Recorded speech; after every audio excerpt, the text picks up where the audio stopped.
पूरा सहयोग भी किया, समर्थन भी दिया, आगे बढ़ाने का काम किया और सामाजिक रूप से, व्यक्तिगत रूप से और एमएलए फंड से भी मदद देकर के इस संस्थान को वापस पुनर्जीवित करने का काम किया है। एक मंच प्रदान किया है समाज के लोगों को इकट्ठा करने, बेटे और बेटियों को जो अपने क्षेत्र में अपना नाम रोशन कर रहे हैं, अच्छी मेहनत कर रहे हैं, उन सबको यहाँ पर इकट्ठा करके एक सम्मान प्रदान करने का एक अवसर प्रदान किया। इसमें सबसे महत्वपूर्ण भूमिका सभी ने एक स्वर में कही कि मुकेश भाकर जी एमएलए साहब की रही है। मैं मुकेश जी आपको भी इस मौके के ऊपर धन्यवाद देना चाहता हूँ। मैं जसाराम जी बेनीवाल साहब हों, चाहे शंकरलाल बगड़िया साहब हों, तमाम सभी लोगों को इस बात का भी धन्यवाद देना चाहूंगा कि आप सब हमेशा समाज के उत्थान में, समाज के लोगों को आगे बढ़ाने में, आने वाली नई पीढ़ी को एक अच्छे अवसर देने के लिए आप हमेशा तन मन धन से सहयोग करते रहे हैं और मैं उम्मीद करता हूं कि इसी तरीके से आप करते रहें। जब लाडलू की बात आती है तो लाडलू की बात आते ही मेरा बचपन मुझे याद आ जाता है, क्योंकि मेरा ननिहाल लाडलू में रींगण, और अभी डॉक्टर परशुराम बेंदा जी जब बोल रहे थे और मेरे मामा जी का नाम लेकर के इन्होंने कुछ आर्थिक घोषणा की, तो मेरे मामा जी का मेरे जीवन में, मेरे आगे बढ़ने में, मेरे परिवार को हमेशा संबल प्रदान करने में डॉक्टर गुलाब सिंह जी बेंदा साहब का बहुत बड़ा योगदान रहा हुआ है, आज भी है। इसलिए मैं समझता हूं कि जब भी ननिहाल की बात आती है, लाडलू की बात आती है, नागौर की बात आती है, तो मैं हमेशा अपने आप को रोक नहीं पाता हूं और मैं वहां पर उपस्थिति देने के लिए जैसे तैसे भी समय निकाल करके मैं आपके बीच में आता हूं। मुझे खुशी हुई कि जब देख करके कि सारे समाज के लोग एक जाजम पर बैठ करके सारे के सारे लोग एक अच्छे नवाचार का काम कर रहे हैं। और जब मैं मुकेश जी से बात कर रहा था, पूछ रहा था, तो ये कह रहा था साहब काफी वर्षों पहले ये समाज की जगह थी, लेकिन किन्हीं कारणों से ध्यान नहीं दिया गया, आगे नहीं बढ़ी। लेकिन जब कुछ लोग मेरे पास आए तो मैं स्वयं यहाँ आया और आकर के मैंने ये कहा कि भाई जो मेरे से तन मन धन व्यक्तिगत या विधायक के रूप में कैसे भी सहयोग चाहिए मैं दूंगा, लेकिन ये संस्थान वापिस पुनर्जीवित होना चाहिए, आगे बढ़ना चाहिए। इस संस्थान के नाम से आने वाले समय में कुछ ही सालों में ये होना चाहिए कि वो लाडलू क्या जहां पर वहां पर एक इस प्रकार की सामाजिक संस्था काम कर रही है।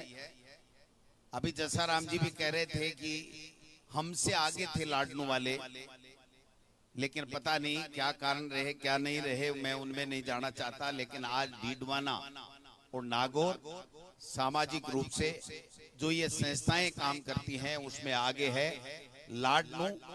अब मैं उम्मीद करता हूं, जसाराम जी का ये कहना है कि भाई मुकेश के आने के बाद में हमारे डीडवाना और नागौर से भी आगे मुकाम हासिल करेगा। ये इनके उद्बोधन था, इनकी वाणी थी कि वास्तव में देखिए दो बातें हैं, कोई भी जनप्रतिनिधि हो वो उस इलाके का आईना होता है। एक जनप्रतिनिधि कैसा है, उसका व्यवहार कैसा है, उसका आचरण कैसा है, उसकी प्रोग्रेस कैसी है, उसकी वाणी कैसी है, वो किस प्रकार के लोगों में बैठता उठता है, किस प्रकार की बात करता है, कैसे काम करता है, कैसे सब लोगों को साथ लेकर के चलता है, उससे उसकी पहचान होती है और उस इलाके का नाम उस जनप्रतिनिधि के कारण से आगे बढ़ता है। उसी प्रकार ये जो सामाजिक संस्थाएं होती हैं, इन सामाजिक संस्थाओं के उत्थान से, उसके सर्वांगीण विकास से, उनके संचालन से, उनके उपयोग से, उनसे किन कैसे लोगों को, सब लोगों को लाभान्वित हो रहे हैं कि नहीं हो रहे हैं, उससे उस समाज का, उस इलाके का भी वो दर्पण होते हैं। और जब आज डीडवाना की बात करते हैं, लाडलू की बात करते हैं, हमारे सीकर की बात करते हैं, तो ग्रामीण जो संस्थाएं बनी हैं वो संस्थाएं एक अपना मुकाम हासिल किए हुए हैं। उसके नाम से लोग बाग पहचान रखते हैं और 36 कौमों के लोग बेटे और बेटियां वहां पर अपना कैरियर बनाने का काम करते हैं। समाज विशेष कोई भी संस्था बनाए, किसी को कोई आपत्ति नहीं है, लेकिन मेरा ऐसा मानना है कि कोई भी एक समाज अगर कोई संस्था बनाता है तो वो 36 कौम के काम आनी चाहिए, तभी उस समाज आगे बढ़ पाएगा। 36 कौम के लोगों के काम आए वो ही संस्था मैं समझता हूं। क्योंकि ठीक है, हर समाज अपनी अपनी संस्थाएं बनाता है, लेकिन उन संस्थाओं में अगर बनाने के बाद में उसी जाति या उसी वर्ग विशेष के अगर बच्चे लाभान्वित होंगे तो वो समग्र रूप से उसका उतना लाभ पूरे प्रदेश में पूरे लोगों में नहीं मिल पाएगा। इसलिए चाहे आप सीकर का इतिहास उठाकर देख लीजिए, चाहे आप डीडवाना का देख लीजिए, चाहे नागौर का देख लीजिए, समाज के लोग आगे बढ़कर के काम करते हैं। और जो जीवित समाज होता है, जो प्रोग्रेसिव समाज होता है, जिनके लोगों में दम होता है, जिनकी सोच अच्छी होती है, आगे निकलने की सोच होती है, उस समाज के नाम से इकट्ठे कर करके अपना तन मन धन लगाते हैं, आगे बढ़ते हैं और उस अपने परिश्रम से बनाए हुए उन संस्थानों से 36 कौमों के लोगों को लाभ दिलाने का काम करते हैं। मैं समझता हूं कि वही समाज हमेशा अग्रणी रहता है। एमएलए साहब के बारे में मैं ज्यादा क्या कहूं, आपने जब से मुकेश भाकर को एमएलए बनाया है, आप देखिए रफ्तार गाड़ी की होती है 60, 70, 80, लेकिन मुकेश भाकर जी जब से एमएलए बने हैं और 2 बार में इनकी जो रफ्तार है, वो जो विदेशी गाड़ियां है ना 180 तक चलती हैं, वो 180 की रफ्तार है।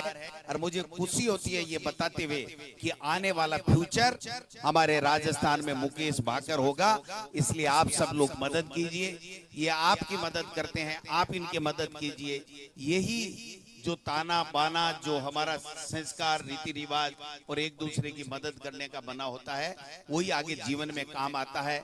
हमारे समाज में होता क्या है कि जब कोई बढ़ जाता है, थोड़ा बहुत बढ़ने लगता है, तब उसको काटने की व्यवस्थाएं चालू हो जाती है और कोई दूसरे को उलाना नहीं देता, हम ही उसके पैर वापस खींचने लग जाते हैं। इसके कारण से वो मुकाम हासिल नहीं होता जिसके लिए हम सब लोग प्रयास करते हैं। मन में सब कुछ होता है, लेकिन थोड़े दिन बाद में कोई न कोई बात, कोई न कोई कुंठा लेकर के हम कोई न कोई तरीके से उनको पीछे धकेलने का काम करने लग जाते हैं।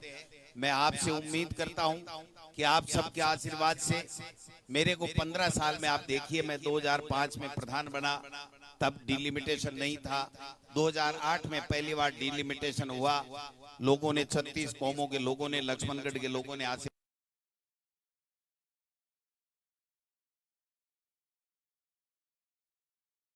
दिया।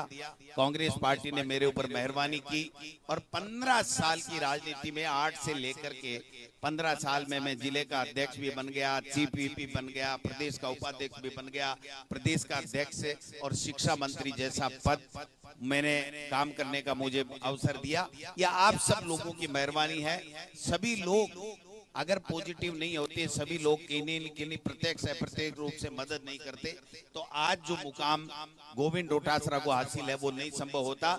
इसलिए गोविंद डोटासरा 100 साल तो ऐसे रहना नहीं, साल, 2 साल, 5 साल, 4 साल, 7 साल, लेकिन आने वाली पीढ़ी को अगर आप आगे बढ़ाओगे, छोटी मोटी बातों को इग्नोर करके कि साहब ये नहीं हुआ, मेरा फोन नहीं उठा, ये नहीं हुआ, अगर आप लोग ऐसे मदद करोगे तो मैं आपको विश्वास दिलाना चाहता हूं कि मुकेश भाई आपकी पूरी तन मन धन से मदद करेगा, आपके बीच में रहेगा, आपको आगे बढ़ाने का काम करेगा और इस लाडलू विधानसभा क्षेत्र का नाम पूरे हिंदुस्तान में गुंजायमान करेगा। ये मैं आपको कहना चाहता हूं। जब हम कहीं भी जाते हैं, समाज की बात होती है, ओबीसी की बात होती है, जनरल की बात होती है, कोई सरकारी नौकरियों की बात होती है, बेरोजगारों की बात होती है, युवाओं की बात होती है, तो हर व्यक्ति एक ही बात कहता है कि एक जस्साराम जी ऐसा व्यक्ति है जो हमेशा अपनी विपरीत परिस्थितियों में भी हमारे साथ में खड़ा रहता है। मैं समझता हूं कि इनकी पत्नी के असाध्य बीमारी है, उसके बावजूद भी जस्साराम जी एक ऐसा व्यक्ति है कि रात को 2 बजे कह दो कि समाज के लिए या 36 कौमों के लिए आपको यहाँ आगे आके खड़ा होना है, आपकी हमें यहाँ जरूरत है। ये जस्साराम जी ऐसे व्यक्ति हैं जो हमेशा आगे खड़े मिलते हैं। और आज मैं समझता हूँ कि हमसे भी ज्यादा लोकप्रियता युवाओं में जस्साराम जी की है, इसको कोई इग्नोर नहीं कर सकता, क्योंकि हर व्यक्ति ये देखता है कि कौन किसके लिए किस सबको साथ लेकर के कोई काम कर रहा है, उस व्यक्ति को हमेशा लोग याद करते हैं। अभी लोग कह रहे थे मुकेश बाकर जी की बेनीवाल साहब ने नागौर में हो, डीडवाना में हो, सब जगह अपनी उपयोगिता सिद्ध की है रितकरण बेनीवाल साहब ने। और ऐसा व्यक्ति इस संस्थान का अध्यक्ष है जो सबको साथ लेकर के चलता है और अपने आप को अपना नाम गुमनाम करके और समाज को सब लोगों को जोड़ करके चलता है। तो ऐसे व्यक्ति का अगर जिस संस्थान में नेतृत्व हो वो संस्थान आगे बढ़ेगा, इसको कोई रोक नहीं सकता है। आज जो चेहरे दिख रहे हैं, ये जो चेहरे दिख रहे हैं वो ये चेहरे हैं जो जिनके मन में हमेशा एक ललक रहती है, एक मन में लगन रहती है कि मैं मेरे समाज का नाम रोशन करूं, मेरे बच्चों का नाम रोशन करूं। और मैं समझता हूं कि हमारा एक समाज ऐसा है जो हमेशा 36 कौमों को साथ लेकर के चलने वाला समाज है। आपने देखा होगा कि जब से हमारे बाप दादे पुरखों की अगर हम बात करते हैं तो चाहे वो खाती हो, कुमाऊत हो, नाई हो, ऐसी हो, दूसरा कोई कम्युनिटी के लोग हो, हमेशा के हमेशा उनको सबको साथ लेकर के चलते हैं। और जब जागीरदारी प्रथा थी तब भी जो जागीरदार थे उनकी जमीन को संवारने का काम हमारी कम्युनिटी और काश्तकार किसान कम्युनिटियां करती थी। और मैं समझता हूं कि आज हमारा जो सामंजस्य है वो 36 कौमों के साथ में सामंजस्य है, लेकिन निश्चित रूप से आप सब उसके भागीदार हो, आप सब लोग उसके कारक हो कि आप सब ने बुजुर्गों ने बहुत अच्छे तरीके से सभी समाजों को सम्मिलित करते हुए आगे बढ़ाने का काम किया है। आज ये जो हमारे बच्चे थे इनके चेहरे के ऊपर जो चमक थी, और आज जब ये पारितोषिक लेने के लिए ऊपर मेडल लेने के लिए आ रहे थे तो इनका ललाट जो है वो चमक रहा था, और इनके जो जुनून था, जो जोश था, जो ऊर्जा थी, वो ये बता रही थी कि एक दिन आज ये लाडनों में सम्मानित हो रहे हैं, एक दिन ये नई दिल्ली में देश की राजधानी के अंदर सम्मानित होंगे और हमारा सबका नाम रोशन करेंगे। ये सब चीजें तभी संभव हो पाती है जब हम सब इकट्ठा होकर के एक सोच के साथ में बढ़े। ये जो संस्थानें होती हैं इसमें राजनीति जब घुस जाती है तो उसके बाद में नुकसान होना चालू हो जाता है। कोई न कोई किसी न किसी की तरीके से सब दलों को बुलाओ, सब लोगों का सहयोग लो, कोई ऐतराज नहीं है, लेकिन जो संस्थान होता है उसको गैर राजनीतिक रखो और गैर राजनीतिक रखते हुए सब लोगों का सहयोग लो और उसके बाद में आप लोग उसको प्रोग्रेस करोगे तो मैं समझता हूं कि एक दिन ऐसा आएगा कि लाडलों के संस्थान जहां मुकेश बाकर जी और बेनीवाल साहब, प्रधान साहब और हमारे शंकर जी बगड़िया साहब आए हैं, मुकेश जी यहाँ पर हैं और मुझे भी आने का मौका मिला है। ये एक दिन ऐसा आएगा कि ये संस्थान पूरे राजस्थान में चुनिंदा संस्थानों में जो अच्छा काम कर रहे हैं उनमें शामिल होगा। और ये मैं समझता हूं कि दिन ज्यादा दूर नहीं है, इसलिए मुझे भी आपने मौका दिया। मुझे शिक्षा मंत्री के रूप में काम करने का 2.5-3 साल तक मौका मिला। अभी भाई जो एंकर महोदय जो कह रहे थे कि इंग्लिश मीडियम में स्कूलें खोलने का काम किया, ये तो आप सब लोगों की मेहरबानी थी कि मुझे मौका मिल गया। मैंने तब भी कहा था कि मैं जब मुझे शिक्षा मंत्री का सुबह सुबह 6 बजे अखबार में आया कि मुझे शिक्षा मंत्री बनाया गया है तो मेरी आंखों में खुशी के आंसू थे। और वो खुशी के आंसू इसलिए थे कि मेरे पिताजी एक टीचर थे और आज मुझे इस लायक बना के चले गए और लक्ष्मणगढ़ के लोगों ने मुझे आशीर्वाद दिया कि आज मुझे राजस्थान के शिक्षा मंत्री एक शिक्षक के बेटे को बनने का अवसर प्राप्त हुआ है। मैं आपको विश्वास के साथ कह सकता हूं कि ये जो पीढ़ी जिसकी आप मदद कर रहे हो, जिन बच्चों को आगे बढ़ाने के लिए आप इस तरीके के कार्यक्रम कर रहे हो, मैं समझता हूं कि ये आने वाला भविष्य है और ये एक दिन आपको सैल्यूट ठोकेंगे कि भाई हम आपको सैल्यूट करते हैं कि आप नहीं होते तो हमारा भविष्य उज्जवल नहीं होता, इस प्रकार से हम प्रोग्रेस नहीं कर पाते, इसलिए इनको संबल देने का आप लोग काम करते हो। तो जो हमसे बन पड़ा उस वक्त हमने करने का काम किया। आज ठीक है, मैं ज्यादा राजनीति की बात तो नहीं करता, लेकिन कुछ लोग ऐसा कहते हैं कि सरकारी स्कूलों में इंग्लिश मीडियम पढ़ाना जरूरी नहीं है, उसको बंद करना चाहिए। मैं उन लोगों को कहना चाहता हूं, इन बच्चों को आप देखिए, इनके माँ बाप को देखिए, अभिभावकों को देखिए, इनको परिजनों को देखिए कि ये सब जो बड़ी कॉन्वेंट स्कूलों में अपने बेटे और बेटियों को नहीं पढ़ा सकते हैं, उनके मन में भी एक सपना है कि काश मेरे पास भी कुछ पैसा होता, मैं भी धनाढ्य लोगों में शामिल होता और मैं भी मेरे बच्चों को अच्छी स्कूल में अच्छी शिक्षा करा करके इस ग्लोबलाइजेशन के जमाने में आगे बढ़ाने का काम करता। तो मैं समझता हूं कि एक अवसर हमने प्रदान किया था और मैं आपको विश्वास दिलाना चाहता हूं कि चाहे मुकेश भाकर जी हों, चाहे मैं हूं, चाहे हमारे पार्टी के जितने भी जनप्रतिनिधि हों, इतने कमजोर नहीं है कि जो अच्छी चीज गरीब के लिए, किसान के लिए, पीड़ित के लिए, दलित के लिए, गरीब स्वर्ण के लिए जो चीज बनी हुई है, जो योजना चल गई, जो स्कूलें चल गई, उसको कोई माई का लाल बंद नहीं कर सकता। ये मैं आपको कहना चाहता हूँ।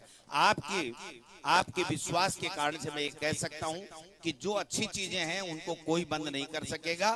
जो बंद करने की सोच रखते हैं वही बंद होके वापिस बीटा गोड़ होके चले जाएंगे।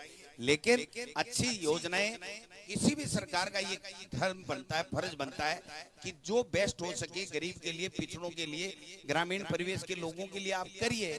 अब उसको नहीं करके आप अपनी मानसिकता थोपना चाहते हो या कि साहब ये तो अमुक सरकार ने कर दिया इसलिए मुझे इसको ठीक नहीं करना है या इसको वापस बंद करना है, ये परंपराएं बंद होनी चाहिए। अगर कोई अच्छी योजना है उसको आगे बढ़ाइए, हर सरकार को चाहिए। अगर कोई कम अच्छी है, कोई कमी है, त्रुटि है, तो उसको ठीक करने का काम होना चाहिए, न कि राजनीतिक व्यवस्था से आप उसको बंद करें या किसी योजना को बंद करें। क्योंकि भारत के संविधान में सबको अधिकार है, बराबर का अधिकार है कि हर गरीब को भी अधिकार है कि संविधान के मुताबिक कि वो भी अपने बेटे और बेटी को अच्छी पढ़ाई के सपने देख सके और सपनों को साकार कर सके।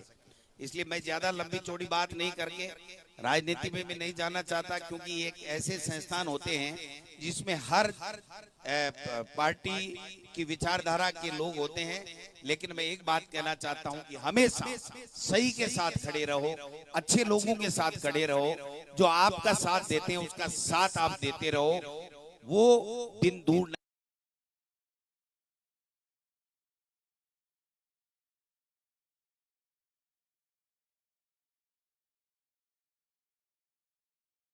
आपको आवश्यकता हो एक टेलीफोन के ऊपर गोविंद डोटासरा आपके आदेश की पालना में आ जाएगा। और मुझे पूरा विश्वास है कि मुकेश भाकर के नेतृत्व में लाडनू विधानसभा क्षेत्र कभी किसी भी चीज में पीछे नहीं रहेगा, ये मैं आपको विश्वास दिलाना चाहता हूं। बात एक ही है कि थोड़ा बहुत समझो, थोड़ा समझाओ और आलोचना कम करो, समालोचना ज्यादा करो कि मैं मेरो योगदान के हो सके, मैं क्या बेस्ट कर सकूं। आपने दिक्कत के है कि आप कमियां कार्ड वो चालू कर दिया, खुद की कमी देखा नहीं, दूसरे की कमी कार्ड वो चालू कर दिया। अरे यार आजकल तो फलाना नेता में दम नहीं है, क्या हो गया? अरे यार कल रात को 11 बजे फोन किया, उठाया ही नहीं। तो ये कोई बात होती है क्या कि रात को 11 बजे फोन किया, उठाया ही नहीं और आप नाराज होके घर बैठ गए? तो फिर कैसे आगे बढ़ेंगे हम लोग? इसलिए मैं आपको एक ही निवेदन करने के लिए यहाँ पर हाजिर हुआ हूँ, क्योंकि मेरा ननियाल है। मुकेश जी ने भी कहा कि आप आओगे तो हमें संबल मिलेगा और आप सब लोगों का आशीर्वाद लेने के लिए बुजुर्गों का मुझे मौका दिया। तो मैं डॉक्टर साहब को, प्रधान जी को, तमाम लोगों को जो भी मेरे पास गए थे या जिन्होंने भेजा था, उन सब इस संस्थान की कार्यकारिणी को भी मेरी ओर से धन्यवाद देना चाहूंगा कि आप सबने एक अच्छी शुरुआत की है, एक नेक शुरुआत की है। और इन बेटे और बेटियों को जो सम्मानित करने के काम के साथ में आपने शुरुआत की है, ये एक बहुत अच्छा मिशन है। इस मिशन में जहां भी गोविंद डोटासरा की, मुकेश भाकर की जरूरत हो, वहां पर हम सब लोग मिलेंगे। मुझे 2-4 जगह और भी जाना है, रात तक जयपुर भी जाना है, और उसके बाद में कल से विधानसभा है।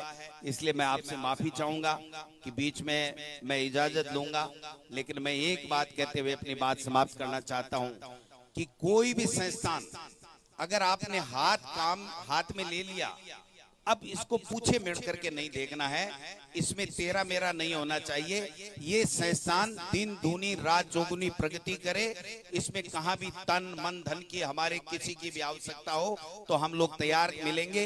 व्यक्तिगत रूप से आवश्यकता होगी तो जो सक्षमता है उसके हिसाब से व्यक्तिगत करेंगे। और सरकारी पैसा जैसे एमएलए साहब ने गली निकाल करके इसमें मैनेज करने का काम किया है, तो मुझे एमएलए साहब कह रहे थे कि हम दोनों दिल्ली चलेंगे और राज्यसभा सांसद भी कांग्रेस के राजस्थान से बने हैं, उनसे भी कुछ पैसे लाएंगे। तो जो एमएलए साहब कहेंगे हम दोनों दिल्ली जाकर के 10 लाख 20 लाख 25 लाख बशर्ते लगना चाहिए सरकार का पैसा, वो व्यवस्था एमएलए साहब देखेंगे। हम लोग आपको कभी निराश नहीं करेंगे, ये मैं आपको विश्वास दिलाना चाहता हूं। जो ये कहेंगे गोविंद डोटासरा वहां खाली पन्ने पे साइन कर देगा जहां पर मुकेश भाकर इस संस्थान के लिए कहेगा। ये मैं आपको निवेदन करना चाहता हूं। आप सब लोग आए, हमारा सम्मान किया, इसके लिए बहुत बहुत धन्यवाद। समझने की बात है, इशारे होते हैं, ढोल नहीं बजाए जाते। कि जो व्यक्ति आपके लिए काम कर रहा है, जो आपके लिए जूझ रहा है, जो आपका नाम रोशन कर रहा है, ऐसे व्यक्तित्व को आप पीठ ठोक करके शाबाशी दीजिए, आगे बढ़ाने का काम कीजिए। अगर वो आगे बढ़ेगा तो हम सब लोग, पूरा इलाका आगे बढ़ेगा। इन्हीं शब्दों के साथ आप सब लोगों का धन्यवाद। जय हिंद, जय भारत। अभी एक अखिल भारतीय संयुक्त किसान मोर्चा डीडवाना, कुचामन, नागौर, जो भी किसान सभा अध्यक्ष भंवरलाल सारण साहब ने एक मांग पत्र मुझे दिया है। मैं आपको विश्वास दिलाना चाहता हूं कि हमारा दल राजस्थान की विधानसभा में इसी बजट सत्र में इन किसानों की मांगों को उठाने का काम करेगा और सरकार को मजबूर करेंगे कि हमारे किसानों की वो मांगे पूरी करें। और बाकी अन्य भी कोई भी आपका आदेश होगा उसको हम अक्सर से पालना करने की पूरी चेष्टा करेंगे। आपका बहुत बहुत धन्यवाद। बहुत बहुत धन्यवाद पीसीसी चीफ साहब। आपसे ठीक है, एक इनका सबका है कि एक लोट और पुरस्कार वाला है, उसके बाद में आपकी इजाजत मैं लूंगा। तब तक मैं यही हूं। आप सब लोगों ने मुझे मौका दिया, सुना, आपका बहुत बहुत धन्यवाद।